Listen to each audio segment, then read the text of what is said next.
Hello, humans. I am your host, Bradley Martin, and this is Clearing the Way, a resource for small business. I talk with sales and HR experts, other small business owners, and anyone else that can provide you with information to clear your way to success. My guest today is Renee Benn, owner and inventor of PickNPeel stones. Renee spent a few years in sales before spending 15 years as an office manager. She moved on to work as an HR specialist, bookkeeper, administrative assistant. In 2020, she took all of that previous experience and started PickNPeel stones, a fidget and sensory stone created to help calm your brain, which is something that I guess I might need since I've had the last couple guests been like, oh, where's your coin? But thank you for being a guest on Clearing the Way. Absolutely. Looking forward to it. So let's start. You grew up in Pittsburgh area? I grew up, I was born in Texas. Okay. My parents were both from the Pittsburgh area, but in the 70s, there were no jobs, which I'm sure you've heard of. So there was this great exodus from Pittsburgh. So my parents moved to Texas. There were jobs there. I was born in Houston, and we were there for about a year, and they missed family. And Pittsburgh is special. Okay. So they came back to Pittsburgh. And I grew up in South Park, which is in the South Hills. High school, everything, all the way through. And then the only time I ever really moved away, my husband and I got married, we moved to Robinson. Okay. So that's about as far away as I got. Yeah. And what did your parents do? My dad went to school. My mom went to school to be a draftsman. And my dad went to school to be an accountant. So here's where it gets fun. Went to Texas, had jobs, had me, came back, still no jobs. But my dad had a friend or knew somebody and got a job in the coal mine. Okay. So he became a coal miner. From accountant to coal miner? From an accountant to coal miner. Okay. It paid well, but it didn't. Coal mining is a political landmine. So they'd be laid off, they'd be on strike. He had to come up with a way to support his family. So he learned how to lay flooring. Okay. So 20 years, he did coal mining and laid flooring on the side. 1991, the coal mine caught fire. It's still burning, FYI. Okay. So he lost his job and he went full-time into his floor business. So that was in 91, full-time into what was then called Simpson Flooring. Took him all the way till 2000. He bought his own company, and he had a storefront, a brick and mortar, and I went to work for him in 2001. Okay. So long way around. Okay. Went to school for an accountant, became a coal miner, learned how to lay floor, became a business owner.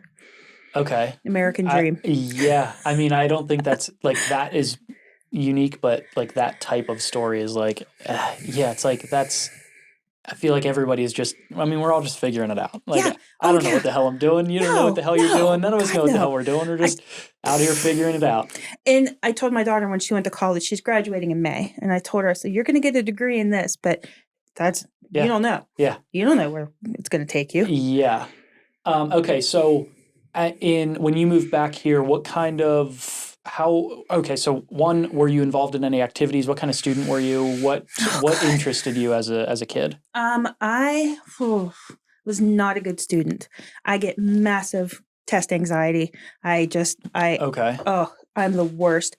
I don't even know if my mom watches this. I don't know if she knows this. I almost didn't graduate high school. Okay. You had to take 3 math credits. And somehow I got confused and thought accounting was a math credit. And I took that junior year. Okay. Used to be, it was like a fuzzy line. Yeah. So senior year comes and I'm like, you need to take a math. And I was like, look, I suck. And they're like, well, you've made it this far. You have to take the next math. You can't go backwards. And it was trig. Oh boy. I was like, oh God, I hate this. So I took trig. The teacher was very kind to me. I had her as she was my study hall teacher. And so I'd go to study hall every day and I'd be like, let's go over this. So every day she's like, you got it. You know it. Test comes, popped every time. So so did you feel like you knew what was going on beforehand? So what would happen on your test days? Sure. Got in my head. I don't know this. I'm dumb. I'm stupid. I don't do math well. I don't know what I'm doing here. I'm going to never graduate high school. I'm going to have to tell my parents. Every Friday we'd have a test, and that would be every Friday. When did that start? I don't know, but I remember it being very vividly strong in that class. Okay. But was that the same like in other like through other things in high school or even before that? Okay, so when I have a high IQ. Let me start with that. I have an above average IQ. Things were expected. Yeah. I didn't accomplish things. Like I was in advanced classes in middle school, but I wasn't getting the good grades. I understand things. I pick up on things, but I'm not a good tester. I'm just not. Okay. So that's okay. So even through middle school, was it the same? Okay. So you're not good at testing, but was it always that same, like, you know the things and then it comes time and it's like, oh, I don't know these things and you get in your, okay. I think it's always been that way. I've never really put it together like that, but yeah. My mom had to fight to keep me in the advanced classes because I wasn't getting the grades for advanced classes. But so we had to take an IQ test. And every other year we'd take these or whatever, and I always scored above normal, above average. Yeah. But one year I was really high. And they were like, something's off. So so they were like, let's delve into this. Well, it turned out it wasn't a open a book, take the IQ test. The teacher would read the question and we'd have to fill it in. And I figured out from her inflection what the correct answer was, which I thought I should have got points for that. Yeah, for sure. But I got like Einstein. We got to retest her. Something's wrong. And then when we retested, I was still like above normal, but not crazy. Yeah. And then I was just like, I don't know what happened. I don't know. And I don't think I told my teacher or my parents, but that was yeah, that's how I feel like you should get credit for that. I mean, I feel like that's a different kind of smart. Yeah, I guess so. Yeah, so I was in advanced classes. My mom's like, she's so smart. She needs to be in these advanced classes, and I was like the dumbest person in the smart class. Do you think there was anything at that point, like, could you have done anything differently, or like knowing what you know now? Right. Is there anything that you think would have helped you as a student? I don't know. We had, you think about these things when you have kids, and I have a daughter, and she's so self-motivated and so smart. She's like first in her class, valedictorian, like super duper smart, and she was just very self-motivated, and I just never was. I don't know. I think, I don't know. I don't know what the deal was, but I love to read. I figured things out. I like to tinker with stuff, but testing and school learning, not for me. Huh. Yeah, I wonder what that like initial thing, like where that even comes from.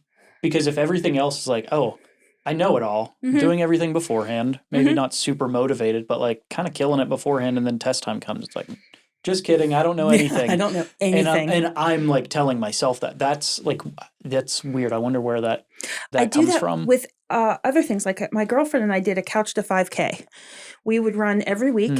I was perfectly capable of running a 5K. The day of, the gun goes off, froze. And she's like, come on. I'm like, I can't move. Just go. So I just absolutely freeze. So I did finish it. I came in last. People really cheer for the person that comes in last. It's a real thing.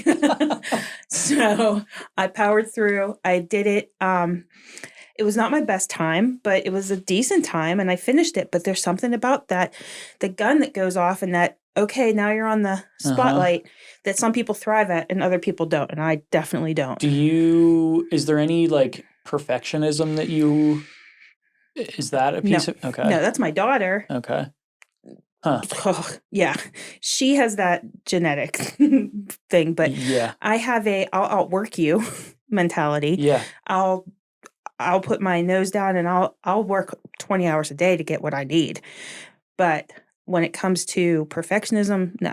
Outside of school, we're kind of jumping ahead, but do you notice that thing coming up since then? Like since school, what are some of the when I go to Bible study, I go to this fantastic Bible study. I'm the dumbest one in the room and I know it. And it's fun because you get to learn from other people, but sometimes you're just like, nah, you want to say something, you're like, that's going to sound stupid. We'll just keep it to ourselves. So I think there's this, it comes up now and then, not when it comes to my company, not when it comes to what I invented. Yeah.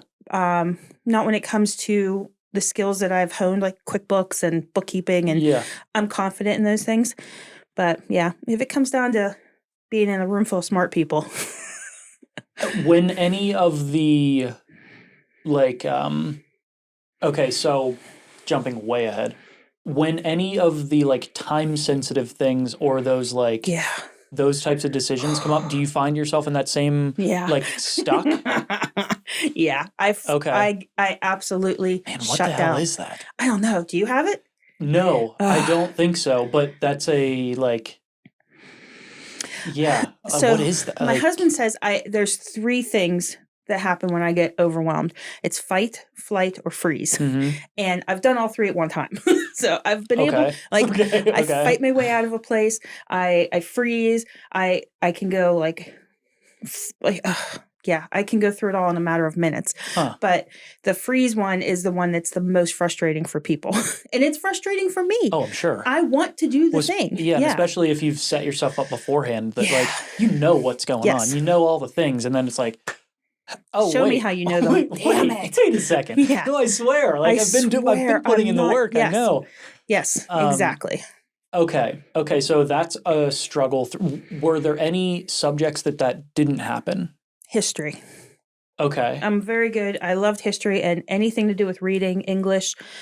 Love it. I understand concepts in reading. I understand themes and like kind of all that stuff. I'm still an avid reader. I do more audiobooks now because my eyesight stinks. But yeah, I'm always good at reading. I love to read and I love to hear the stories that people have from history. Like my happy place is Heinz History Center. I could just spend every day down there. And like testing for those, not the same thing. Oh, it would. Oh, okay. I would get good grades, but I doubt myself. I like, like that kind of stuff. Do you ever get, so that to me, like my version of that is that like imposter syndrome. Yes. Do you get that? Like, okay, when you're doing well with business, does that thought start to creep, that like that type of thing, or is it really just those pressure moments where that's where it's like freeze, fight, flight, whatever the response is? When I'm working, if I'm like going out to people and like talking about my company and my product, I'm fine. It's always comes down to testing. Okay. So homework and testing. I mean, at least you know, like, okay, this is the thing. I maybe allot myself a little bit extra time here. Yes. Like, don't wait till the last minute for things. Yes. When we had to turn in part of the class, we had to turn in our sales plan that we did. And I was having a hard time, man. My husband's like, aren't you supposed to be working? So I'm like, shut up. I'm getting there. Yeah, I will do it when I'm ready. If that's 3 a.m, that's 3 a.m. Yeah. Okay, so out of school, what did you plan on doing? You're not a good tester, so no. I assume grades were like pretty average. I was in a class of 152 kids. My rank was like 75. So yeah. But what I almost didn't graduate because I almost failed that trig class. Okay. But the teacher helped me every day. She knew that I knew it, and when I took the final, I went up to her like. We had cap and gown try-ons. Like, I hadn't told my family anything. Like, it was coming down. It was going to be a bad time for everybody. So I went into her room and I was like, how'd I do? And she wouldn't show me the test. She goes, yeah, you passed. So I'm like, thank you. Deal. So to this day, I probably shouldn't have, but they gave me the diploma and moved on. Yeah, but that's one of those, like, I'm sure she saw. I mean, you're putting in the work, and you know it. Yes. It's like, okay. Yeah. I was doing everything she could have asked for, but the testing, it was bad. Yeah. But so after school, I really, really, oh God, this was the 90s. You got to understand. I graduated in 93. Sorry about that. You should be. But you're turning 30. I just did. Okay. Like a month ago. All right. So 93, like top 5 career possibilities for my mind, and was marine biologist. Not, look, I know today it sounds crazy, but that was like a big thing in the 90s. People wanted to work with dolphins. They wanted to study whales. I was one of those people. So I was hell-bent that I was going to be a marine biologist. So senior year of high school, my family got this like opportunity to go to Bahamas. So we're in the Bahamas. I'm snorkeling, and my asshole brain won't stop humming the Jaws theme. I am in the ocean, scared to death. I was like, oh, this is not going to work. Okay. Yeah. Okay. Yeah. I was like, nope, can't go to school for this. Time to rethink some things. Okay. So, yeah. All right. I had to hurry up and change plans. So my parents weren't going to send me to college because I wasn't doing good in school anyway. They said, you have to go to CCAC. It was a 16-week course the first semester. Got like 8 weeks in. I was like, I hate this so bad. And so I quit. Okay. So I quit college. And what was... So, okay, so you didn't know, you now weren't going to be a marine biologist. No. When you started taking classes there, what did you know what you were going to be doing? No, I just knew that I was 17 and I had to figure something out. Okay. Yeah, I got to do something. Yeah. And that was CCAC. CCAC is a fine institution. It's also not challenging. So I'm like bored. I was there. I'm like, God, this stuff sucks. The one good thing about going to CCAC is I learned that there really was a Green Man from Green Man's Tunnel. Are you familiar with the theory, the legend of Green Man? Mm-mm. All right, it's a South Park thing. It used to be everyone in the South Hills had a lore about this Green Man who would haunt the night in the woods. Okay. And it was always something that we knew in South Park. Went to CCAC. The professor knew the guy. He was a real person, showed us pictures. And I was like, this was worth coming to school for, to find out there was an actual Green Man. He worked on electrical wires, slipped, grabbed on, got electrocuted, and like his face melted. And so he would scare people. It was in like in the 50s. And so they'd be like, just come out at night. Because if you come out in the daytime, you scare people. So he would go around and scare people at campsites. It was legit. I was like, that is exactly how to handle that situation. Yeah, that is a funny move. Yeah. So I went to school one day and I learned that. I was like, I got everything I needed out of this school. Okay. I needed to know apparently about Green Man. Okay. Oh, I mean, that's a nice thing to know. He had pictures and everything. I was blown away. Okay. Okay. So you learn about Green Man and then you are done there. Yeah. Then what? Like, what did you? Where were you at? Like mentally, what were you thinking? What was going to be next? What were you going to do? God, I don't even know.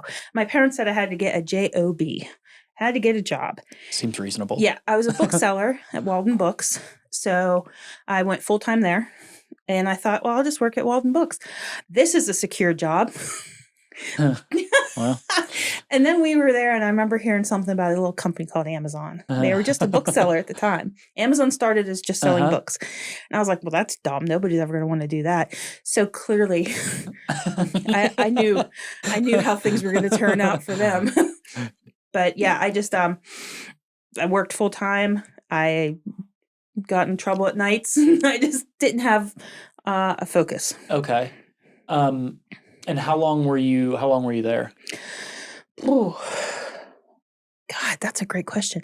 Somewhere in the middle of all this, my parents got divorced, and that's when like things get fuzzy. I don't know exactly dates and stuff. Well, and what was after that? Like, what led to you leaving there? God, that's a great question. I don't remember why I left there. I really don't. Okay. I think my boss got fired. And I really liked her. And I was like, well, I didn't like how she got let go. And I was like, well, it's like this is a minimum wage job. I can find that anywhere. And I ended up working in a lumber yard. But I don't remember how that happened. But I do remember I worked in the lumber yard. Okay. And how was that? So what were you doing there? At the lumber yard? Yeah. I was like, well, this is the 90s. And this probably not what they call them now. But I was a phone girl. That was title. That was your title. Phone girl. Okay. So, okay. Not super creative. But, nope. They had cute girls, and we'd sit up front and answer the phone and talk to the contractors, and we would do like little sales. Okay. Never like the big sales. Yeah. But yeah. Okay. We're like the shot girls of the lumberyard. If you know. That's a hilarious way to put that. Okay. So, okay. And that is, I guess that's still in like, it's not the same as the book sales, but similar to like kind of that retail-y. It was very retail-y. It wasn't mall retail, which is another level of hell. Yeah. It was. I can attest to that. Oh, God. If you know, you know. Working in a lumberyard was good. I learned a lot about construction, and I'm always somebody who likes to learn. So like that was fun. But I eventually, that lumberyard, people love working there and they never ever leave. So there was no room for advancement. Oh, that's so bummer. I started taking night classes to learn Word and Excel and God, I think it's called Access. It was like a database system. God, this was so long ago. So I took these night classes because I wanted to not be the phone girl. Yeah. And there was no room for advancement. And so I did. I took the night classes. I told the lumberyard in December, I'm looking for a new job. I'm leaving. December 31st is my last day. Did not have a job lined up. Okay. Like an idiot. Only interesting move. Oh, dumb. Okay, so hold on a second. Before we move from that, what were like? Was it just I'm ready to move? I'm ready to leave, and I'm just going to figure this out, or like? God. What was it's just pure stupidity. That's it's a wild move. Yeah. I loved the lumberyard and I wanted them to have time to hire somebody. And so I wanted to give them time. And they're like, well, like, do you have what do you do? And I'm like, well, let's just say I'll leave December 31st. That'll be my last day. Like, and they were like, okay. And so I was like, oh, what did I do? Because I was living on my own. My parents were divorced. They each went their ways. My sister went away to college. And I'm like, oh, I better figure this out. Yeah. So I went on one job interview. I gave out one resume and I got the job. And this was now moving into secretarial work. Okay. And I worked for the icy company, like the frozen drinks. And I was the district secretary straight out the gate. Okay. So what was that? How was that for you? Like, was that, because if the challenging, actually, what did you do? And then let's kind of talk about that. What did I do at icy or what? Yeah. Okay. First, you need to know that little bit of movement, of vertical movement from the lumberyard to a district secretary went to my head so fast. I was like, okay. Nobody wanted to be around me. I was like, oh, I'm sorry, district secretary. And I had cards now. Oh, I was obnoxious. Shit. Obnoxious. So you need to understand that. Okay. But I loved that job. I worked with all men. Perfect. I get along with men fine. I'd worked in the lumberyard. Like I knew. Yeah, I could work with guys. And I fit in there perfectly. And I loved it. That was a great job. Okay. I met my husband there. Okay. We were like the Pam and Jim. Okay. If you will. And then I got pregnant and then I was like, got to do something else. I need Okay. How long were you? I started at Icy in 99. So I started in 99, met my husband. I started in January of 99. He started in February of 99. We were engaged by September. Okay. It went quick. We were engaged for a year. We got married in 2000 and my daughter came 9 months after we got married. So she was born in July. Okay. It went real fast there for a while. Like things were going. Okay. Hyper speed. And what was the transition from like work-wise? How did you handle that from doing the calls to right? Working at Icy was my favorite thing in the world. It was paperwork. I love paperwork. Oh my God, I love it. I could sit and organize everything, spreadsheets. You tell me these need paid. You tell me, like, give me a stack of stuff. Oh, I'll do it all day. Really? I love that stuff. Okay. it makes sense. Like, give me a pile of stuff, tell me what to do, and then I can just buckle down, get it done, and I'm happy as can be. Huh. Okay, well then that's the perfect job. It was great. I could hang out with, like, the guys were funny, and I had to do expense reports. I had monthly reports to do, weekly reports to do. At that time, the secretaries had to enter everything. So every account the guys went to, they'd bring back a sheet and I'd have to put it into the database. Okay. So it was like, it kept me really busy and I loved it. Huh. Okay. And it paid good. For me at that time, yeah, it was like, I think I was making 20 grand a year. I was so full of myself. Okay. So you're done there. Okay, you left there when you had your daughter? Yeah, Okay. I did. I wanted to be home at some point, and we wanted, yeah, I wanted to be, like, at that point, my dad had bought his business. Okay. And he was like, look, when you have your daughter, come work for me part-time. And I was like, this is the best of both worlds. He's like, his wife was going to watch her one day. My mom would watch her one day, so I didn't have to pay for daycare. This was going to be amazing. And it was.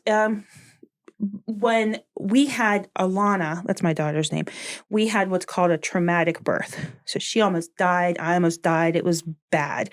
And she ended up with a lifelong injury just because the way she was delivered. Mm-hmm. So having that part-time work was perfect because we had doctor's appointments and, oh my God, so much therapy. We were just like her physical therapy and occupational therapy. It could not have worked out better. Okay, and what were you doing there? I was doing his back office work. Okay. Healthcare, bookkeeping. He was a former accountant. He liked things done, he had to have them done a certain way. And then I need it done a certain way. Yeah. And I've taken his way with me throughout all my jobs. Like, I need to know if I can add it this way, I should be able to add it this way. And I should be able to go forward and backward with this. And if it doesn't, there's a problem. I should be able to do this. And the way he had me use an adding machine, how he wanted to see the tape, I've done that forever. Huh. How long before you started working there? I had a traumatic birth and I was at work at my dad's when my daughter was 6 weeks old. Okay. We needed the money. It wasn't a time to sit around and I needed to get up and move. I was going to fall into a depression. So I needed to have work. Huh. Okay.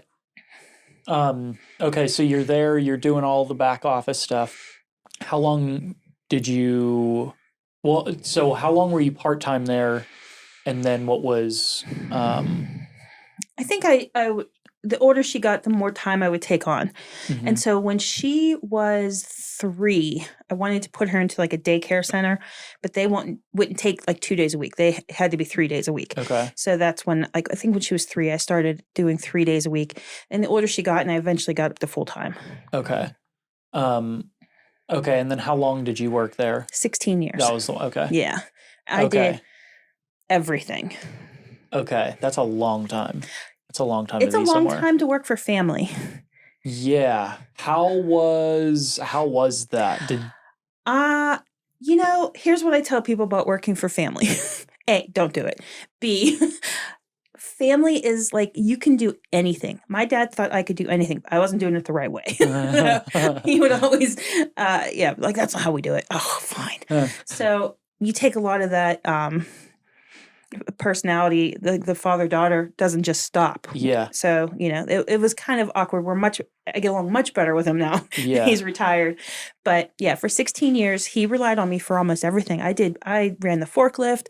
I did sales. I did outside sales, inside sales. I ordered all the stuff. We received it. Everything. Healthcare, HR, all the books. Huh. It was a lot. That's a lot. It was a lot.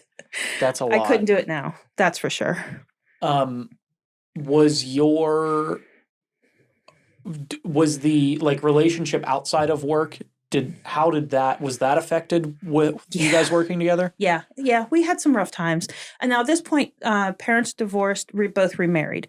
And so there was navigating a new family life and working together. So there was some weirdness. That feels like that's a lot. Landmines. Lots of landmines. And, I often say the wrong thing. I mean the one thing and I say the wrong thing. And a lot of the stuff I did and said came off in a way that, looking back, I shouldn't have. Well, and also eventually, like, you're also joining that at a time that's probably not the best time for you. Like, yeah, he was stressed. Oh, man, it was rough. Looking back, we did pretty good considering. And now he's retired and he spends half the year in Florida and he's the happiest person you've ever met. So you're there for 16 years almost. Yep. Did you guys get better at working together? Yes. Okay. Yeah. You find a rhythm. I mean, I would know when he was coming in if it was like if he was stressed and in a bad mood, there are things you just don't bring up. Yeah. Now's not the time. Yeah. But yeah, we got better. And then they threw a big party for me when I left and we all left on good terms. Yeah, that's good. Okay, so you leave there. What led to you leaving? My dad got cancer. Okay. And he had prostate cancer. He wanted he wanted to enjoy his life, but he didn't want to leave me at his store. So he wanted to sell the business, but he wasn't going to do it if I was still there. He felt responsible. Like, I can't leave you here. You're not going to have what happens if it goes down. So I was like, look, Dad, I'm going to leave. I'm going to go get a new job and then you'll be fine. And I did. And the day I said that and I told him, I'm like, I need to find a new job.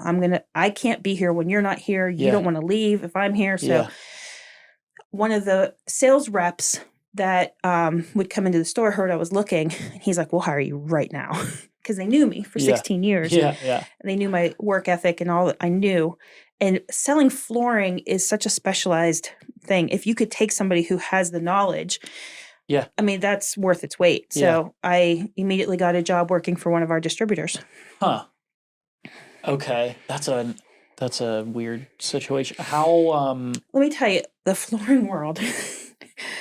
I'm not saying it's like the mafia, but it's not unlike the mafia. Okay. There's families. It is every independent flooring store gets their stuff from the same distributors. We all have the same access to the same stuff. So it's a weird world. Once you're in it, it's hard to get out. And I know that sounds crazy, like, oh, you're selling floor. But your skill set is so wanted. Like, I could have named my price for a couple of these places. Really? Yeah. I could have easily, when I was looking for a job recently, I had one of the families ask me to come interview for a job. And I said, I wouldn't do it for less than $75,000 a year. And they didn't blink. And I was like, I can't go back. And I told my husband, I'm like, look, yeah. Right. That's crazy. Weird. It is one of those things you don't know until you're in and you're like, oh, there's money here. That's weird. Okay. Yeah. I definitely would not have imagined that, like, that knowledge is that specialized that, I mean, obviously, like, if you have previous experience in an industry, that's always helpful. Yes. But not necessarily to that extent. Like, that's, I don't know. Yeah, that's weird. If you go to work for one of the independent families who own it, who own the businesses, they are so happy to have somebody that can help them, continue. They don't have to train you. Like you said, you're specialized. Yeah. But yeah, I told my husband, I was like, look, I know I need a job, but man, I can't do it again. I can't go back to flooring. What was it about it that you couldn't go back to? The stress. Okay. It is when somebody comes in to place an order, they're ordering generally 3 or 4 different distributors. So if you like this flooring and you like that wall tile, it's going to come from 2 different places and there's so much that goes into it. It's so crazy, but you have to order at a special time. You have to order from the same lot. You have to make sure it comes in at the right time. And when one little thing goes out, it's a meltdown on the customer side. It's a meltdown on the installer side. Everybody has scheduling they have to keep up with. If something comes in, it's the wrong lot or it's the wrong color, tile is notorious for looking like one thing on the board, coming in totally different. So there were so many of those fires you'd have to put out daily that and on top of that, doing the books, it's too much. Okay. That sounds like a nightmare. It is. Okay. So you move on from there. Yes. We'll go back to that. So you move on because you kind of have to. How long were you at still in the flooring industry? A year and a half. Okay. So after I left my dad's, I went through a couple different iterations. The first place, I was only there for about a year and a half. I was the low man on totem pole, and so I wasn't getting opportunities for vacation time. And my daughter was just starting her senior year of high school, and I wanted to be around for everything. Yeah. She's our only child. I didn't want to miss anything. So I applied for and got a job working for a pipeline company. Okay. As HR. I do not have a degree in HR. Okay. Okay. That should have been my red flag. So I went to work for a pipeline company as their HR representative. Yeah. How was that? That feels a little... I mean, I guess you have your hand in that a little bit. I did. I understood how to onboard. Okay. I understood how health plans work. Okay. I did payroll. I knew how to do... three good things now? Yeah, okay. I could do a lot of things. I don't know HR laws. I don't... That could be a problem. That could be turned out, you're right. Okay. So, the first day, I pull up and they're like, well, here's your... I had my own office. I was like, shit, something. This is weird. Okay, wait. Yeah. What did you think you were applying for? What were you trying to do? I originally applied for an administrative assistant's job. Okay. It's a little different than HR. I interviewed with them. I talked to them. Did not get it, but they remembered me. They called me and said, I'd like to offer you a position in HR. Okay. And I was like, I don't have a degree in HR. And they said, that's okay. Wonderful. I said, all right. Okay, so, let's give it a try. Let's go. And so I went there. Everybody there was younger than me. They were all so excited. They're working in this lucrative field. Everything was great. We had a bar in the office. That sounds nice. It was great. If you're having a hard day, go have a beer. Seems potentially like an HR and it issue, was. And that's what brought the company down. Oh, okay. Yeah. Okay. The bar was the problem. Okay. We had we got the bar. It was beautiful. It was in our suite of offices. We didn't have to go anywhere. You just go down and get a drink if you need it. Wonderful. These people in the pipeline, they work hard, they play hard. We had one event that was kind of like a thank the people that work for you, the vendors and the other construction workers, like a meet and greet type thing. And then it was over because somebody filed a sexual harassment claim. Okay. Done. Then that was it. So that was the domino that brought the company down. Huh. So then I got laid off. Okay, so you start there. How did that go for you? God, I love that job. I really liked it.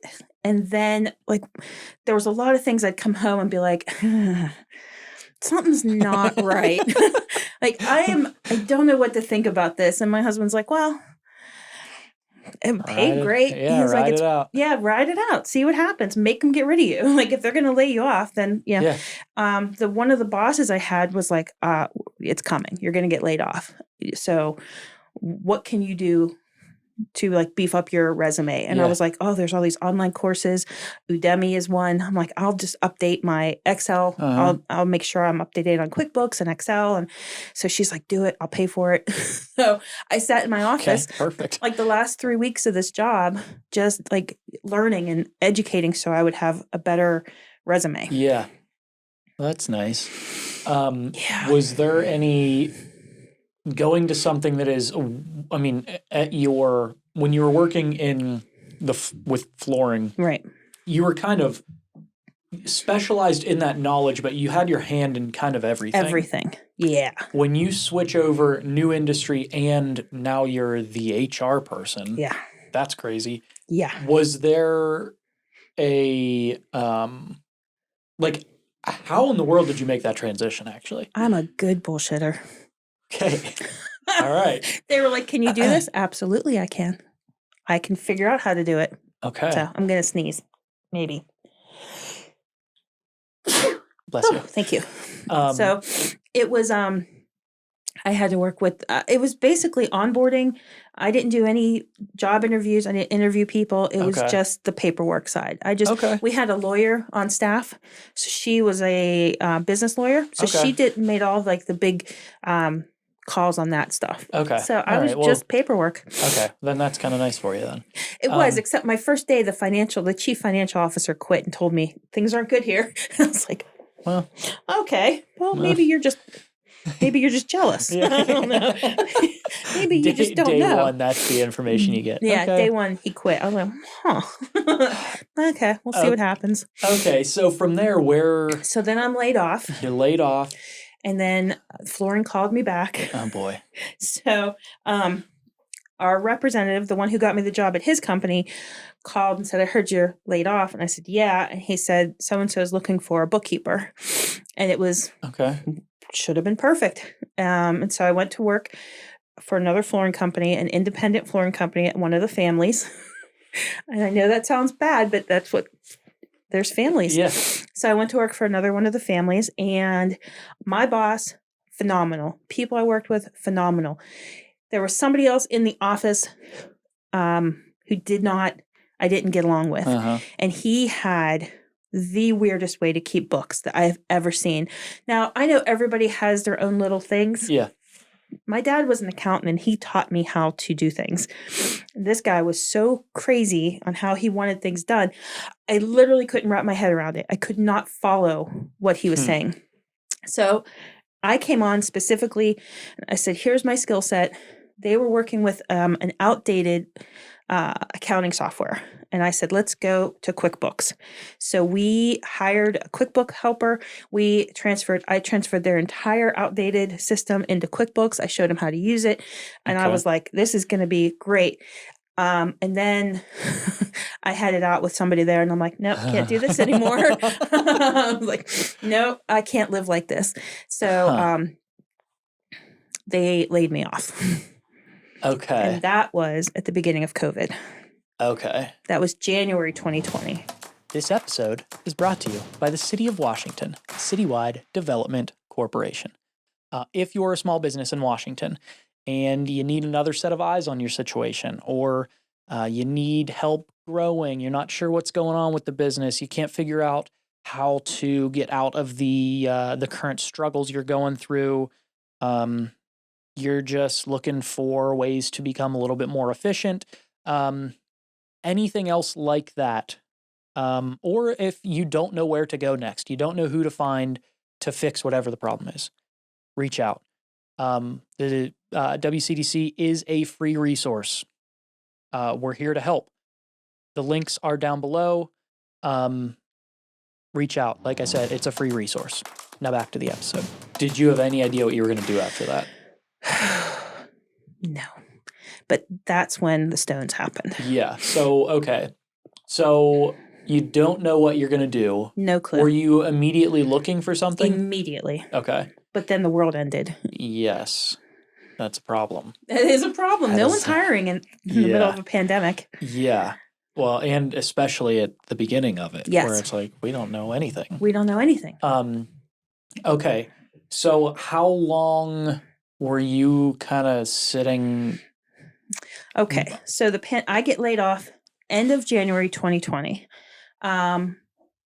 By February 23rd of 2020, I had a prototype for the PickNPeel stone.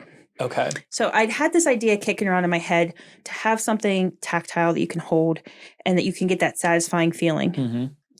And my husband thought I was nuts. I just have to say that. He thought I was crazy. So I had nothing else to do. So I put my energy into figuring out how to make this product that I would want. Uh-huh. The first goal was to make something that myself and my friend Rachel could pick at, because we're pickers. Okay. So when the filler dried overnight the first day, and I was like, "Oh, I got something." Went right to her office. She's a teacher at my daughter's high school. So my daughter had already No, she was still in school. No, 2020 she had graduated. So I go up to the school. I go into the lunchroom. I was like, I think I did it. And she grabbed it and she was like, let's see. And because she had seen all my prototypes. I had worked with every medium that you can think of. But then this was something we mixed up that was like special. And I was like, I think I got it. And she starts picking it. She's like, Renee, this is amazing. She's like, all I want to do is sit and pick this for the rest of the day. So I said, yeah, I think it's pretty good. So I made her and her daughter some, and then I had some, and we were just picking them. And I said to my husband, I was like, let's put like $1,000 into marketing, doing like Facebook sales, just to see if there's anybody else in the world that would like this stone. Yeah. And that's how it started. Huh.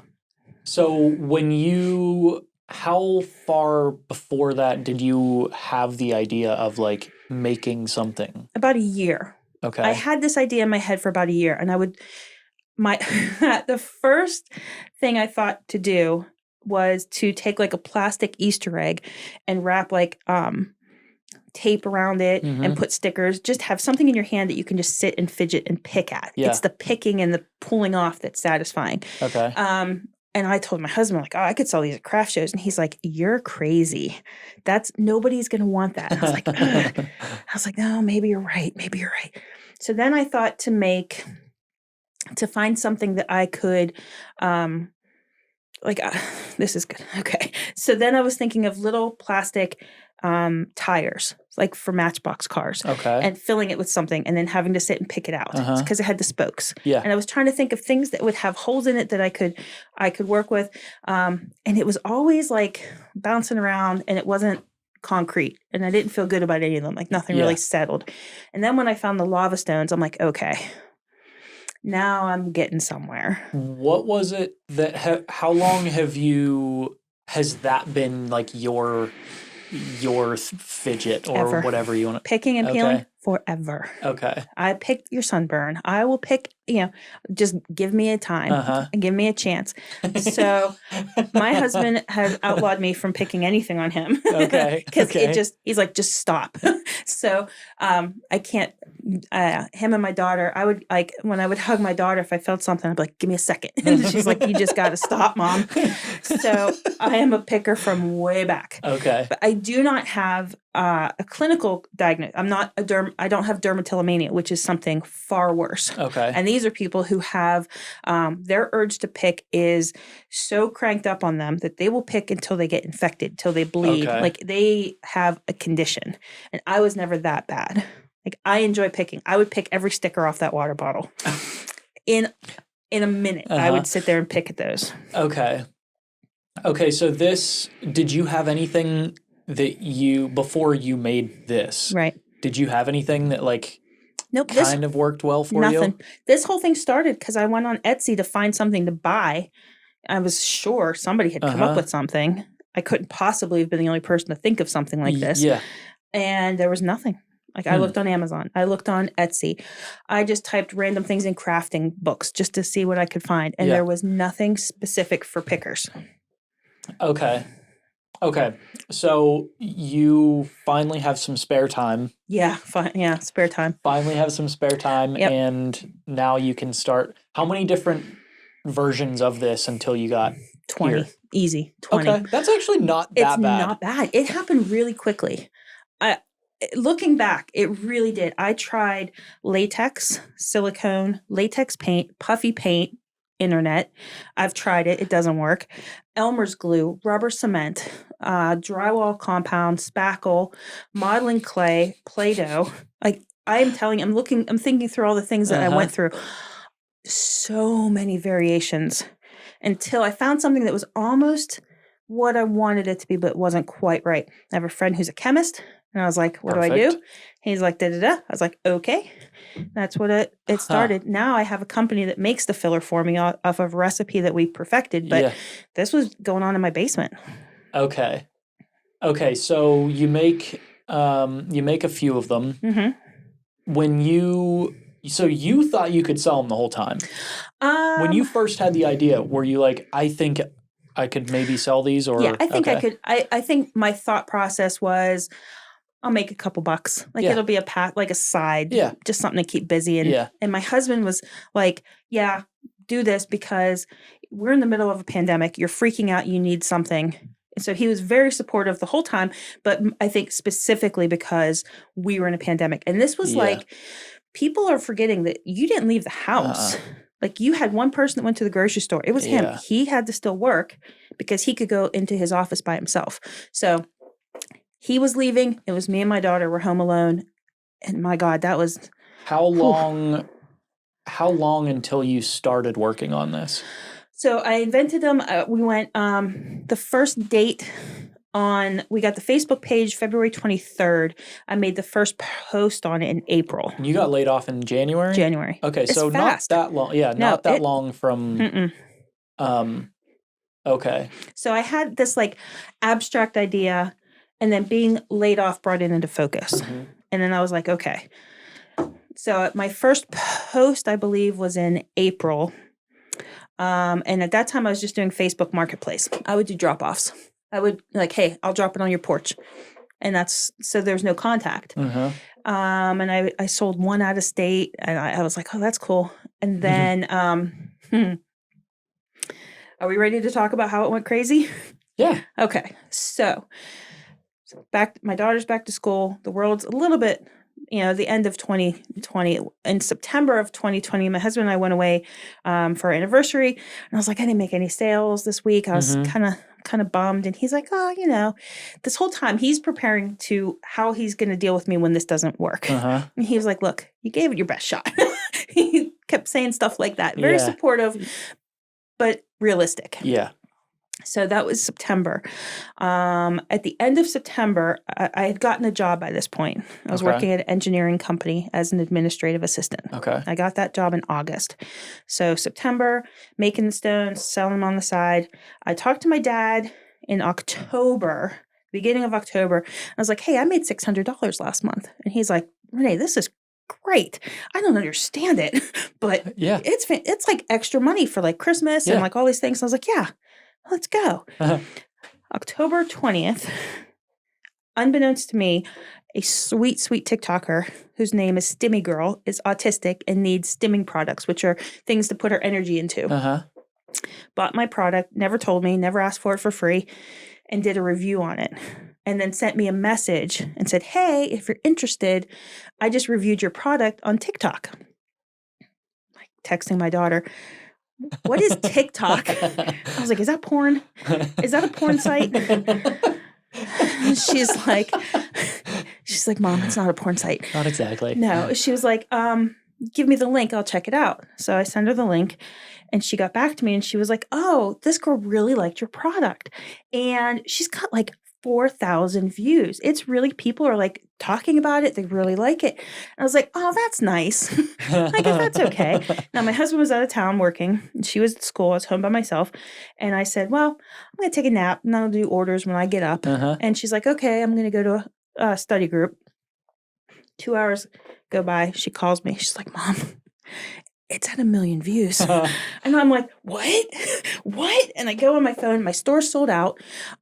My phone was buzzing because every time I had a notification set up, every time somebody liked my store or anything, I would get a notification. So I'm like, holy shit.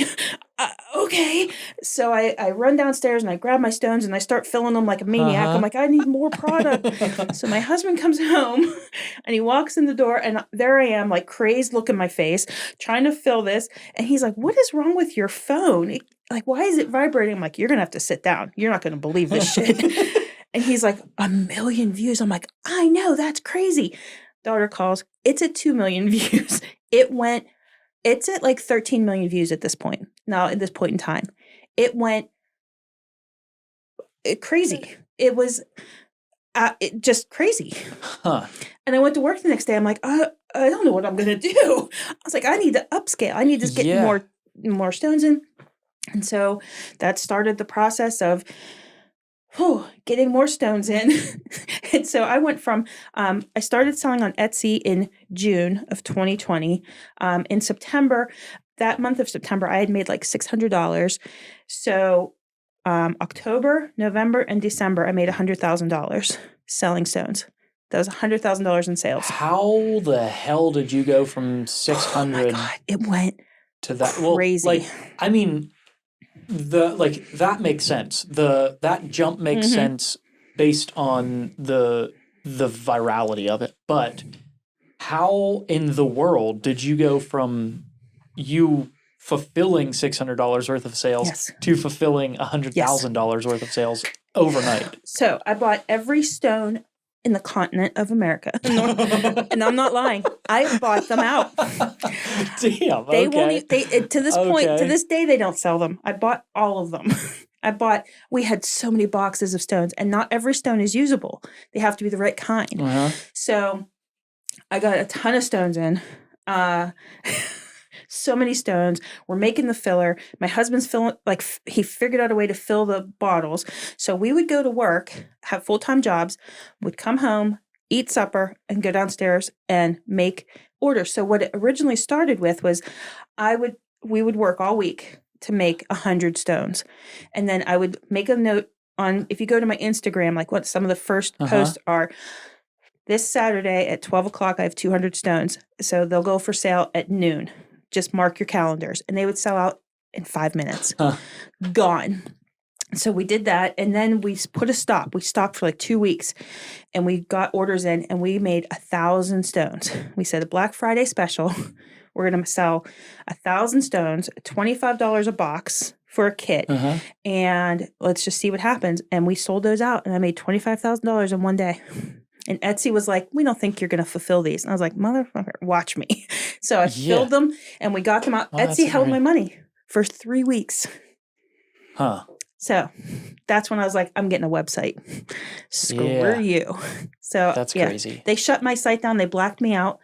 Yeah, they did that. Really? They were like, we don't think you're going to be able to fulfill these orders. And we have to protect the consumer. So I had them packed, tagged, ready to go on Monday. And then we all had a drink. Me, my husband, and my daughter sat down and all had a beer because we worked all weekend of putting that together. Were you still making the filler? Yeah. We were doing everything. Oh, boy. Yeah. Okay. Let me tell you. So. Oh, my God. My husband often says, I don't ever understand things the way I should. So I'm like, we'll do 1,000. Just putting together 1,000 boxes is a lot. That's a lot. It's a lot. Yeah. It was. Oh my God. It was ridiculous. We were working. We were yelling at each other. We were at each other's. We were just trying to, make sure we have the orders right. And people weren't buying just the kit. They were buying multiple kits, or they were buying the kit and an extra filler, or a kit and this. And so we got them out, though. We put our heads down and worked. We have friends to help us. I hired people to make stones for us. So I had this entire network of moms who were home during the day who would make stones for me. And then I'd have them to sell. So that's how I started getting the scaling up. That is, so how quickly did you start? Like, okay, so you sell out immediately. Done. Yeah, gone. And then how quickly were you starting to like reach out to others to help you fulfill everything? When I started buying in bulk, I would say, like, my mom would help me. Okay. I was like, Mom, can you help me with this? She's like, absolutely. So she was making them for me at night. She was making me meals. Like, she would send me home. I'd go to her house Sunday night for supper. She would send me home with, like, so much food to get us through the week. Because there was no time to stop and make dinner. Yeah. We're full-time job, eat some food, go downstairs. And yeah, we learned lessons along the way. Like one night, my husband made us whiskey sours to help the time go by. We fucked up so many orders that night. We were like, well, never doing that again. Okay. Well, now you know. Now we know. Okay. Okay. So you had been in, like, you had your hands in a lot of different aspects of all of the businesses that you were working, which is fantastic. Now it is. I had no idea I would ever. Yeah. Was there anything, like, once you start growing and you're doing not $600 a month? Yeah. Was there anything that came up, not like fulfilling, that's its own thing. Yeah. But was there anything that you were noticing that was like, oh, this is a massive issue? Instantly. There was massive issues everywhere. There are still massive issues. It is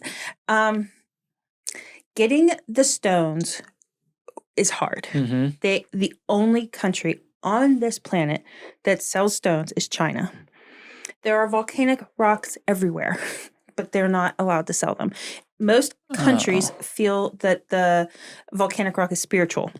Like Hawaii, don't take a lava rock from Hawaii. And they take it very seriously. That is part of their indigenous, how they feel about it. That is the case in a lot of places. China is like, how much do you want? We'll whore out everything that we have. Yeah. We'll get it to you. So in order to scale up, we needed to deal with China. And that has been the number one issue. Just getting them from there or... Ooh.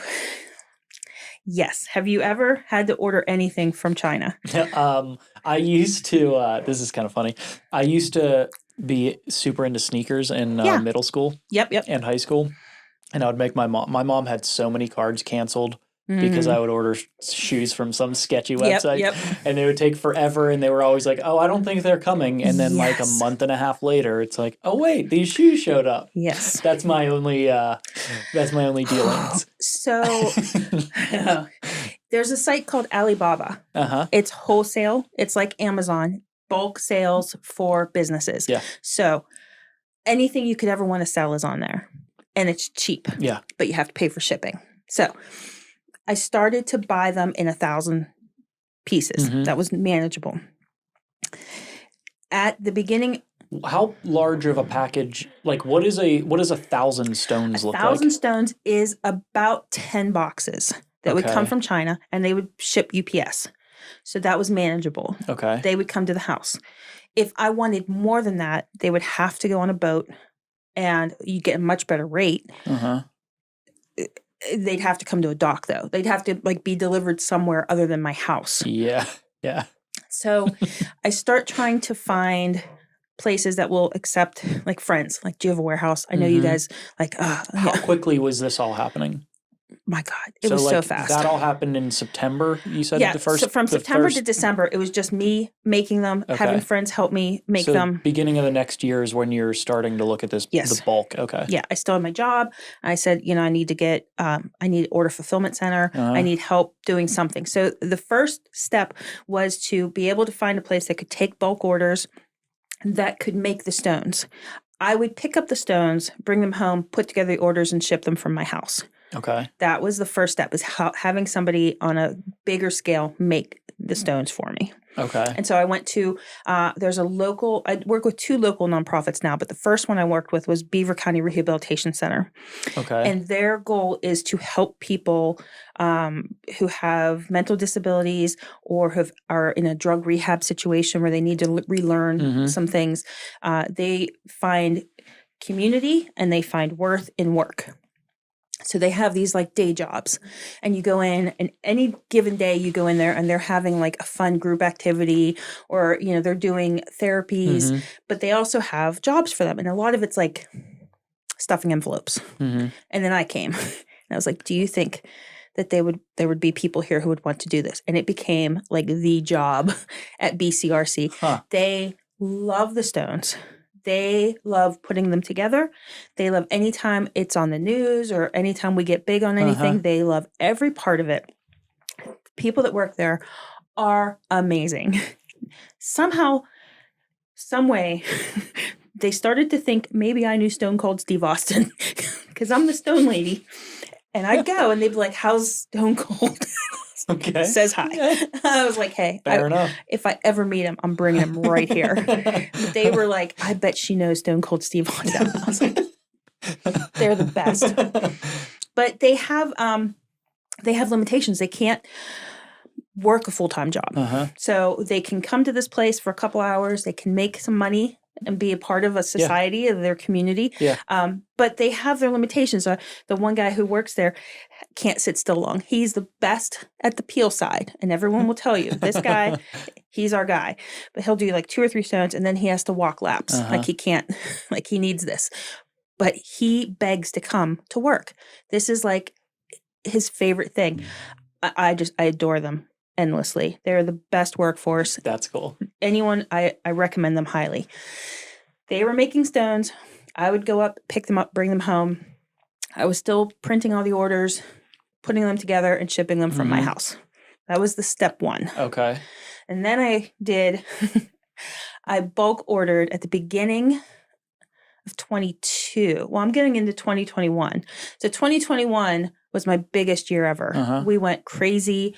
We scaled up. We got them to make stones for us so we could fulfill orders. So yeah, that was where we started. Okay. So man, that is so quick to have to figure all that out. Yes. Okay. So at that point, were you shipping to your house still, or were you able to ship to their? I would start shipping my stuff to them. Okay. The filler we would make and then take to them. Okay. We would bottle it and then take the bottles up. Okay. And so, we had the bottles at home. Yeah, they were just making the stones. We would take buckets of filler to them to use to make the stones with. And I would bring them home, and then my husband and I still filled the bottles. Then we found somebody to fill bottles for us, and we were just piecemealing this all together. Yeah. And then it got to the point where I wanted to be, I needed to dedicate more time. I was trying to do too much. I couldn't take meetings because I had a full-time job. We filed for the patent, and that needed a lot of my attention. And so I quit my day job and focused just on the stones. And that was in March of 2021. Okay. Leading up to that, that's actually like 6 months after you blow up. Yeah. How was it like making that decision? How difficult was it to make that decision for you? Very difficult. I really liked the job I had working for the engineering company. I liked the people. I liked the job. It was good money and it was stable. Yeah. We had government contracts, so we were good. Yeah. But it was not easy. But I had to take a jump. I had to try. Yeah. And I had to get things lined up. And we said at the time, my husband, I had said, I really feel like I could get this to a point where it's going to run without me every day if I can get some order fulfillment centers, and then I can go back and get a job. And that's what we've done. So we have done that at this point. Okay. Yeah, that's always a difficult, that point of like, here's the stability. Fork in the road. That stuff's nice. Did you consider just trying to, instead of scaling up, just like, here's what we're doing. This is the way that we do it, and this is the cap. Was that did you consider that, or was it really just like, no, this is, I'm jumping? Yeah. It was, I talked to my boss, and he was like one of the best bosses I ever worked for. I just adored him. And I was like, this is what I made last year. And he was an entrepreneur. So he was like, you have to do this. Like, you have to. That's cool. You got to move forward. And I was like, okay, I agree. And so I left on great terms. They were great. They gave me a nice little going away party, wished me all the luck in the world. And I'm still friends with some of them, and they support my company to this day. Okay, so you leave those first few months after. So now you've got a lot more time on your hands. You've got an extra 40 hours a week. Yes. If that's all you were working. Wonderful. What did you do initially with that extra time? Took a lot of meetings. Okay. It was a lot of meetings. I was trying to, I was meeting with people at BCRC. Eventually I met with people at Wesley Family Services. So I had these 2 order fulfillment centers. Okay. I started to understand that I was going to have 2 venues of income. It was going to be Etsy and my website, and then over here was going to be Amazon. Okay. That was my initial thought, and everyone was like, you got to get on Amazon. So I streamlined it so that I had now order fulfillment. They were actually making the boxes, putting them together. I got on a website called Pirate Ship, which would pull all of my orders together. Okay. And I'd send them to Wesley Family Services to they have the same setup as BCRC. And they would print them, order fulfill them, and ship them from their shop. Then I went to BCRC and I was like, let's make packs just for Amazon. And they worked, and they got all of the stones together. They made all the packs, and this was in 2022. I'm like, my years are all messed up. COVID. So that was how I had it separated. BCRC was going to do my Amazon orders, and Wesley was going to do the Etsy and Shopify websites. Okay. But Amazon turned out to be a nightmare, and we are now in the process of pulling from Amazon. Okay. So when you're working with both of these places, yes, how?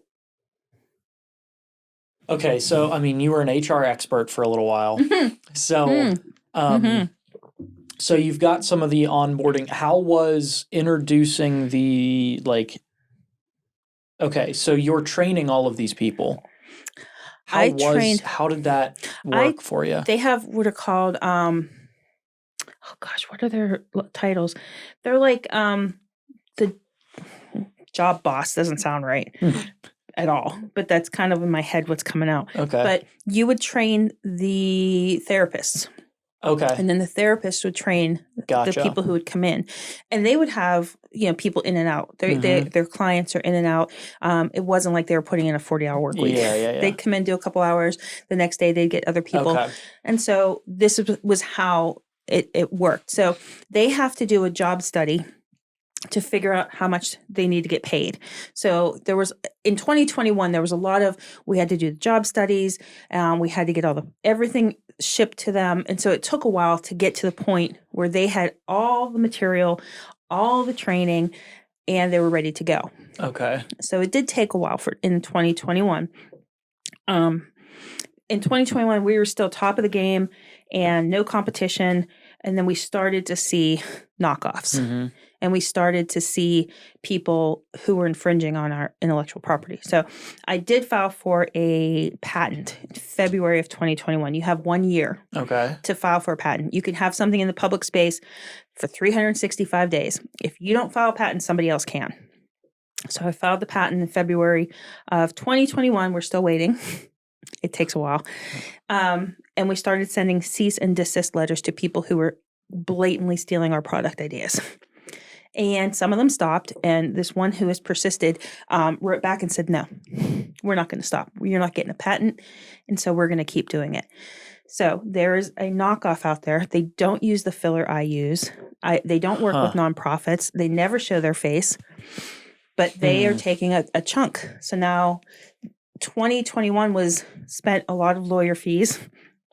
Oh boy. A lot of money went out to just try to get my name above hers in the SEOs. And I'm saying her because the name originally was a female name. Yeah. But at this point, I don't know who runs that, but it was originally a girl. So now I'm just outworking her as much as I can. Huh.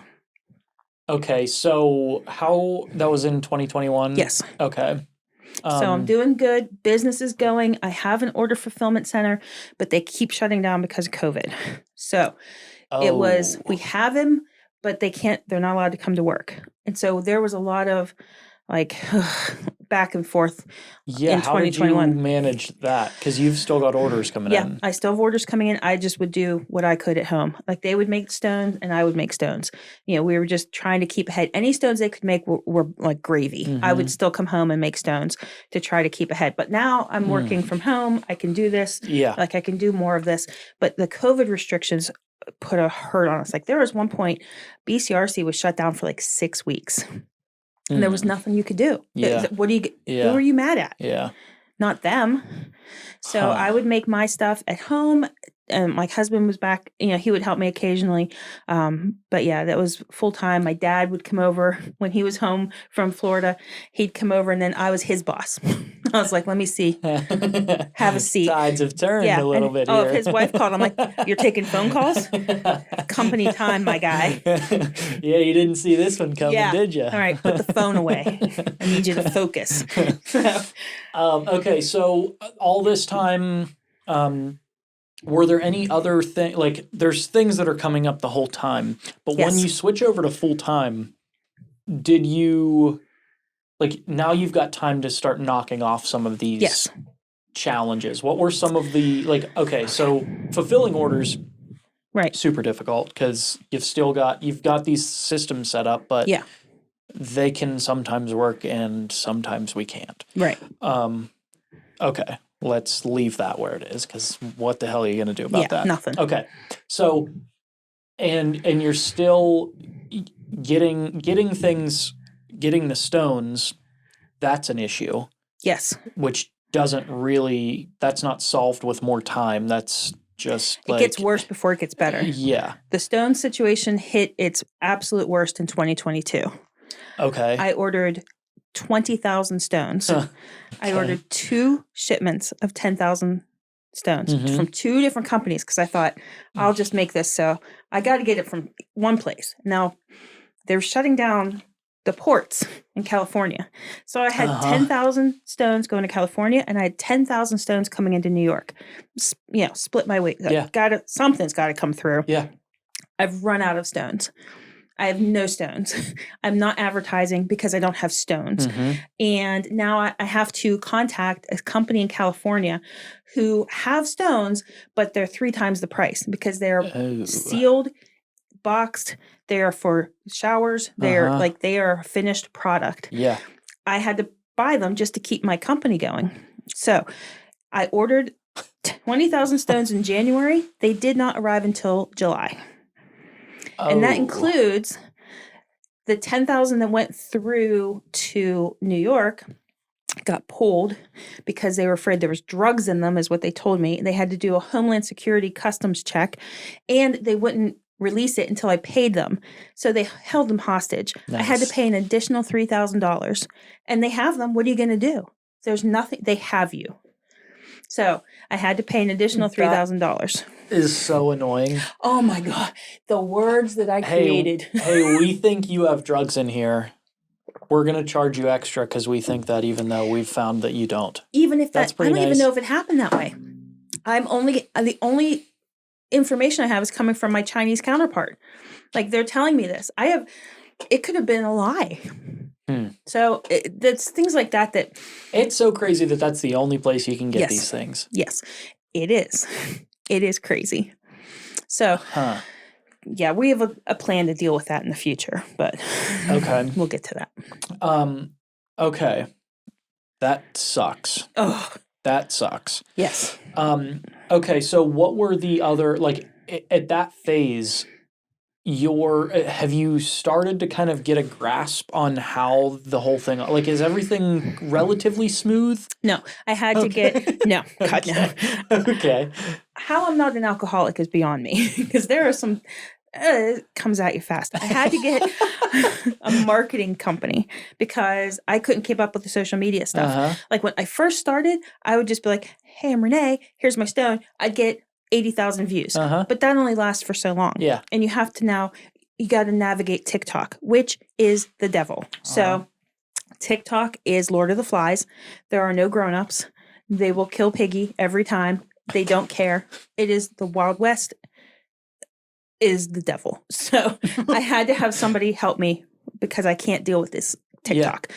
So I had to hire a marketing company, which I did.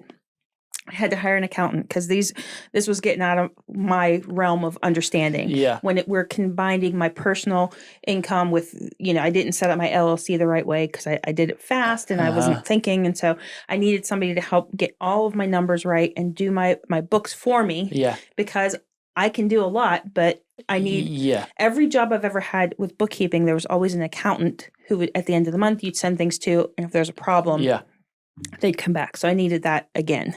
So I hired an accountant.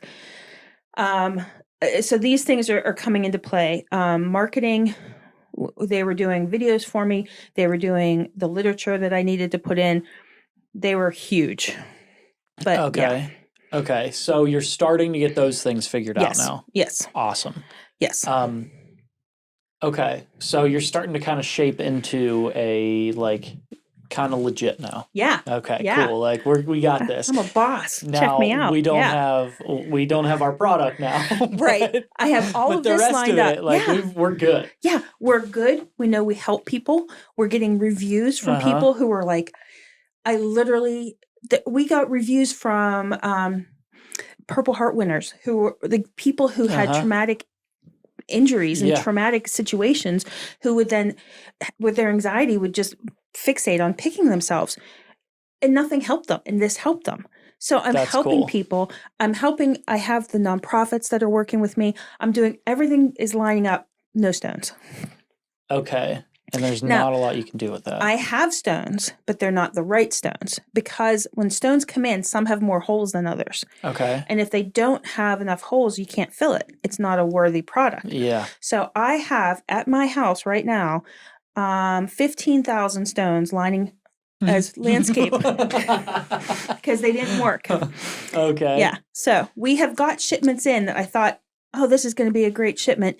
And they come in and they're too small and they don't have the holes in them and they're not going to work. So I had to think, now I don't have the good stones. I have all these duds. I got to figure out a way to use them. And so we did. We started to take the duds and we created a stone around having the duds. And they're called our sensory stones. Okay. So here's a regular stone. That's a good stone. You can see the holes in it. Where are we at here? Okay, so we can see regular here. See all those big holes on the sides? Focus. That gets filled. Focus. Okay. That's what we needed. Okay. But they wouldn't all come in that way. Sometimes they'd come in like this. See the side? There's no holes. Okay. So we can see. Focus. Okay, so no holes. No holes. So this is the solution. So the solution was, my daughter says, now her left arm is partially paralyzed. She's got 50% mobility in her left arm. The physical therapy, all the things we've done with her, she was not able to properly use the regular pick and peel stone. Okay. Because it needs two hands and you have to maneuver hooks and tweezers. So we came out, we worked again, tried 20 different things to have something that one can sit and she can pick it one-handed. So now that's a sensory stone that doesn't need tools. It can be used with younger children. It can be used with older adults who have like dementia. They can pick and pick and pick and never have to use a hook. So that was the idea. Okay, so now we had to pivot. You've got these 15,000 stones that you can now do something with. Yes. Okay, and when did this happen? 2022. Okay. In the great stones shortage of 22. The great stones shortage that we're all so aware of. It'll be in the history books for sure. Yeah. Okay, so now you've got this. You have a solution, kind of. It's a still have the problem because you still have these, but okay. So you're starting to work through those things. Are there at that point the biggest issue seems to be just getting the things. Yes. Like getting the product. Yes. Is the difficulty. While I'm waiting, though, I'm getting myself set up so that when it hits, we're good. Yeah. We're running. And so that was what I spent a lot of my working from home time on, is getting things so that it's well oiled. So when the stones come in, we can just ramp up advertising. We're ready to go out the door. So, and what did that look like? Like what are the things that you're setting up for? Like, okay, so you've got places that all of these things are being shipped. Yes. I assume at that point you're not making all of the filler anymore. I'm not. No. At some point, I believe in 22, we started to work with a company in Akron, which, little known fact, Akron is like the rubber capital of the world. Goodyear tires and like they all have. Makes kind of sense. Yeah. I guess. So we went to work with this company. So my friend that's a chemist was like, I'm going to introduce you to these people and see if he's like, I really think they can make this for you. And I said, well, what's their story? And he said, well, they make rubbers, like condoms. And I was like, okay. Let's go for it. Whatever. If they can do it. Yeah, they can do it. They can do it. So we worked with them. We gave them samples of our stuff, and our stuff starts with another person's product, like a off the shelf something, and then we do things to it. Yeah. So they needed to go back even further. They wanted to start. They didn't want to use, like, if you're making spaghetti sauce and you start with ragu. Yeah. It is your spaghetti sauce, but you've got the ragu. They didn't want to use the ragu. Okay. It took time. It took time to get the formula right. It took time to make a product that has that flexibility, because the problem with latex is it dries and it cracks. But we don't. Like that stone was filled, could have been a year ago. Yeah. And it's still flexible and you can still pick at it. Huh. So these were the things that we had to, the perimeters that we had to work within. So now we have them and we're, ready to go with them. That was upfront money to buy all the filler that I needed. I mean, we're still pulling from that. We have so much product now. I've got stones. I've got filler. It's like, let's go. Sorry. You're fine. Okay. So yeah, that's where we got things I just made myself every day do something. I had to get it ready, and I would go through it every day. Like, okay, so if this hits this, we're going to do this. And if this hits, we're going to do that. And so I had it all going and just waiting for the stones. Okay. Okay. So now you've got all of the filler made. You're kind of, what is your role at that point? Like, obviously getting this all figured out, but you're not you're not doing any of the filling, any of the making. You're not doing any of it now. At that point, my job, I would take product. I would have stuff shipped to me, and then I would drive it to places. And looking back, I didn't need to do that, but I needed to still stay involved. So once a week I would go to like Beaver County. Once a week I would go to Wesley, and I would drop off supplies. I would check in with them and just do these just make sure we're all on the same page. Yeah. They had everything they needed, check in with them. But, it was getting things ready to go, but we hadn't been advertising like we should in that lull because we couldn't. Yeah. We had PR companies coming to us and saying, we can get you on the Today Show. And I was like, you can't, what would happen? I wouldn't be able to fulfill any orders. And they'd go to I don't know how this other chick is getting her shit. I don't know where she's getting stuff from, but she seems to have it. Yeah. So I didn't want her to get the business. So I had to turn down like a lot of stuff because I didn't have the orders. Yeah. That's a bummer. Yeah. And now I can't get anyone to do a story on us. No local, nobody, nothing, nowhere will they do a story on us. I have tried. It's frustrating because if somebody in Pittsburgh were to do a story on my company, it would not increase my sales, but it sets me apart as the expert. I am the owner. I invented these. Yeah. That's what I want. I want that on my LinkedIn. I want that on my YouTube. I want people to see my face put with the PickNPeel stones. It will help my order fulfillment centers. They might get more work, but it's not going to boost my sales, and they will not do it. I mean, we've created a product, the only thing on the market that helps with dermatillomania. We have seen reviews. I have made $750,000 in sales in 3 years. We're a huge hit. I don't know. That's odd. I thought so. I think we're a great story to do. Yeah, so when... That's weird. Okay, so... And you're still all... It's all like your online sales because you said you're pulling back from Amazon. You're doing a lot of that. So it's all through your site. Yes, we don't do...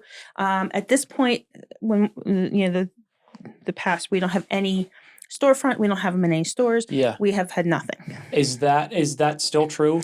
It's true for Pick and Peel will always be online sales. Okay. Lacona is going to be B2B. We're going to have Lacona in spas. We're going to have Lacona in doctor's offices, therapists. So this is going to be something that will be stocked in people's stores. Okay. Okay. And what led to that decision?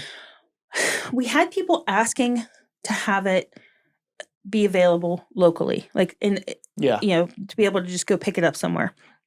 The branding and the way that we market Pick and Peel is like for the TikTok generation, and it was not going to look good sitting in a spa. Okay. So we knew we were going to redesign. The name Pick and Peel I have trademarked, but it's not a full trademark because it's descriptive words. You cannot trademark descriptive words. So my trademark lawyer was like, if you're going to do a B2B, let's do a new name and trademark it so that it's untouchable. Yeah. And I was like, yeah, that's what I want to do. So we trademarked Lacona, and it was just a natural next step to be able, we know these works. We know these stones work. Yeah. We know they help people. So we want to take them to the people who are around the patients who need them. Yeah. We want to be talking to dermatologists and therapists and show them this is another arrow in your quiver. This is another thing that you can give to your client. And so it just made sense to have a wholesale B2B side. Okay. And have you started moving that direction? No. Okay. We are waiting. We're getting new filler made. We're getting a new color because we want this to be separate from Pick and Peel. Okay. So we're doing a light blue color. We tried to add a scent, but it won't cure correctly. So we wanted it to have like a nice smell, but it didn't work. So that's probably better though. I thought just because if you have people that are not like unless you're going to do a bunch of scents. Well, it was going to be like lavender and vanilla. But we have come up with, so we're doing a special stone. It's just going to be for Lacona. It's going to have special features, but we have to get the filler first. Everything hinges on the filler. So with the new stone, are you as limited on? No. Okay. So the thing is now not as difficult to get. It shouldn't be. I mean, there's still going to be duds. We're always going to have duds. But this should make it easier to use more stones. And so it all hinges on getting we have a light blue filler rather than the teal. And that goes with our trademarking and the paperwork we've done and all the marketing. Okay. I have a note here, but I don't want to. Uh-oh. I have a, where's my, I'll remember. Okay. Okay. So now you're moving into the wholesale. That will be and you haven't started that yet. So that's going to have its own. Yes. I know that was something that came up during I2E. Yeah. So we have, I'll spill it on myself. That's okay. We have, I'm doing an autism seminar at the end of April. So I'm hoping, we have literature. I don't know if we'll have the filler. I don't know if we're going to have product, but we'll have information and we're going to talk about Lacona and I'll have Pick and Peel there.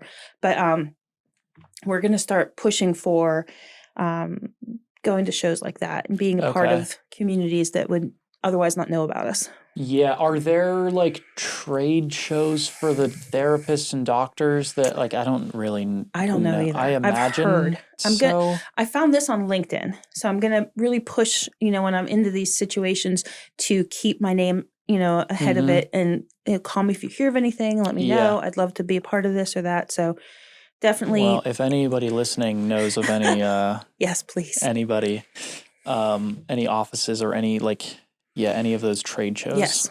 All of your information will be down below. We'll get to that whenever. But awesome. That seems because if you can get in with some of those places, then it's you make one sale that is X amount. Right. Now I have a distributor in Australia. So I already have one B2B branch. So we have a company in Australia called Keiko Fidgets. And it's a family company. Their son Kai is autistic, and he started to make his own fidgets. Okay. And then they contacted me, and we have a partnership with them.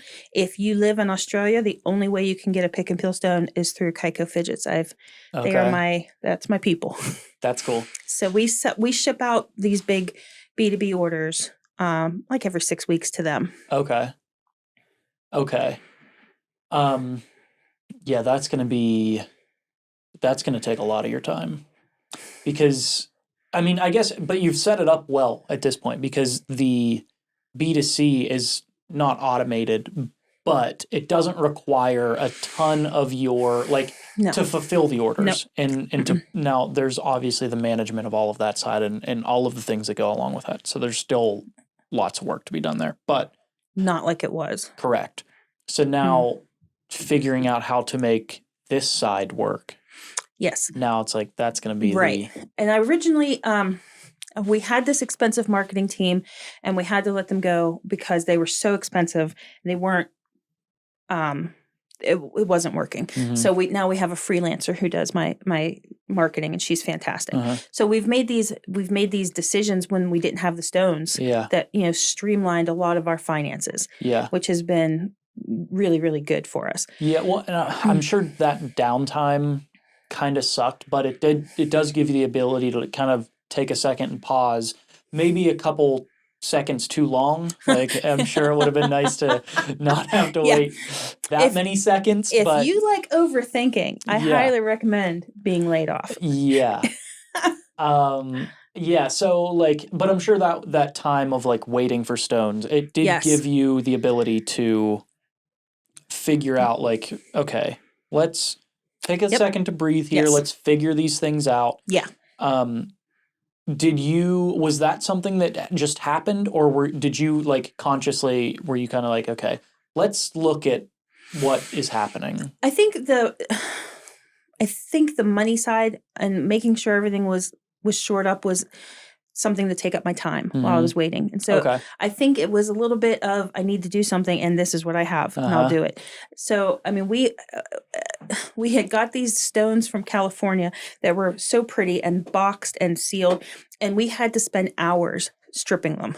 So my dad would come over, and we'd be in the garage pulling stones out of boxes. You'd have to pull them out of the box, then slice them with a knife, pull them out. I mean, it was a process. And, just so that we could take these raw stones to get filled, we'd have to sort them. There was just a lot of that going on. And there was a lot of worry. That was a lot of worry. But, I think at the end of it, I'm happy that I was able to get things up and running. If I continue to succeed, I'll look back and say, that was a good time. Yeah. Doesn't feel like that just yet. Yeah. But I hope someday that'll be a good thing. Yeah. Okay.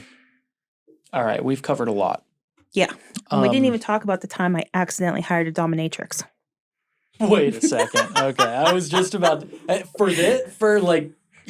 okay. All right. This is a great way to end it. Let's end it with the dominatrix story. Okay. So what the hell? Yeah. So this is how I knew I needed a marketing team. Okay. So it was January 2021. We'd had this huge rush of sales, but it was kind of dying down. Like our big stuff that was happening on TikTok was sort of slowing.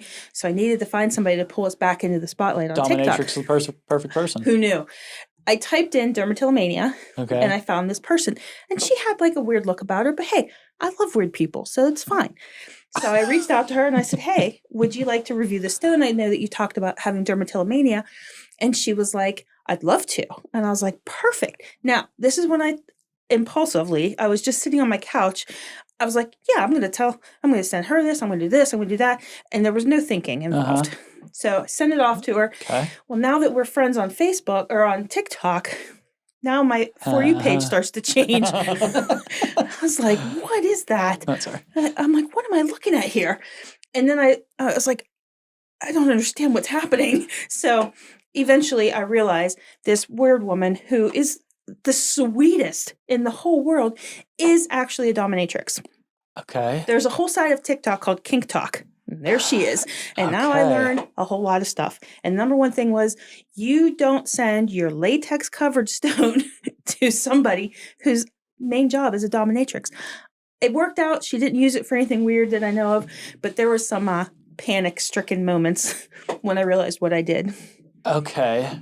So that's how I knew I need somebody to keep me from making impulsive decisions like that. So, but was it negative? When she finally got the stone, she did a thing on it, and people loved it.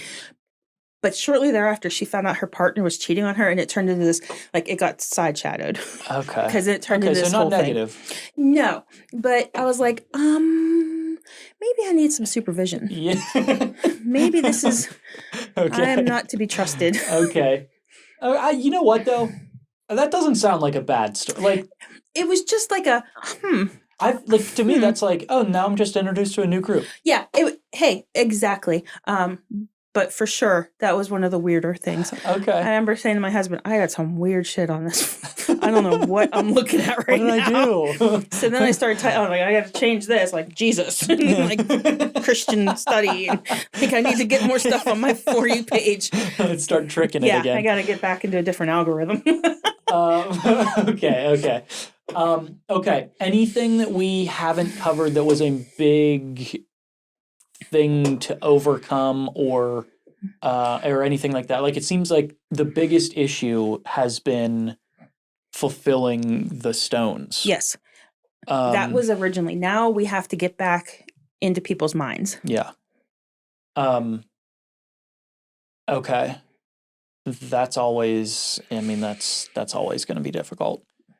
That's uphill for sure. It is when there's somebody out there who's making a subpar product and we're trying to say, no, this is me.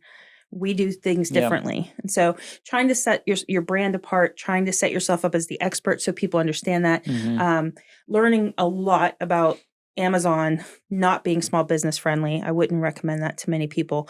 So we're taking all these lessons and we're taking them in moving forward, and you just have to pivot. You have to be aware. Yeah. You can't hide your head under a blanket and say everything's fine if it's not. Yeah. It's always very easy to do that. It's the way more comfortable. Default. It is absolutely more comfortable to just look at people and go, everything's fine. Okay. Where can the humans find you and all things? Etsy. We have a big store on Etsy, and we have PickNPeelstones.com, and that's where we have all our whole product line is on there. Okay. Those will all be linked below, I assume. Social media. I'll have it all linked below. Yeah, all of my social media links are on my website. Okay. So go there. Go to the links below. I've been messing with these. That's for you. Wonderful. Yep, I'll those are set for you. them back here with the rest of the I rest hope you'll of the pick gifts. them. I will. I already have been. So this will be my little coin replacement. There it is. Okay. If you have any guests that you would like to see on, if you have any topics you'd like to see covered, let me know. Thank you for watching. If you would share this, comment, like it, do all the things, leave a review. All of those things are super helpful. If you have any suggestions for any doctors or any therapists or any of those things that might find these helpful and would be a good contact, let me know or use the information below. Let Renee know. Thank you for coming on. Thanks for having me. Thank you for the stones. These are, I've been messing with them the whole time. So check them out. Thank you for watching. Thank you for listening. Have a wonderful week, and I will see you next time. Thanks.